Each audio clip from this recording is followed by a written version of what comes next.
there is a whole world of it, and that's just a little bit. And don't take my word for it. Get out there and learn something for yourself, because it's a lot of interesting stuff, and it's growing by the day. So there's changes and new things that are coming out every single day. So what we'll do is, if I assume you've got some of your favorite reference sites, websites, and things of that nature that you look at. Yeah. Actually, I'm actually building my printer right now. You can find almost anything in the world on YouTube.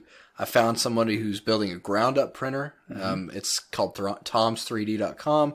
You can either look at that. FCMF, which is the Fibers Composites Manufacturing Facility at UT. We work all the time with Oak Ridge and their manufacturing demonstration facility.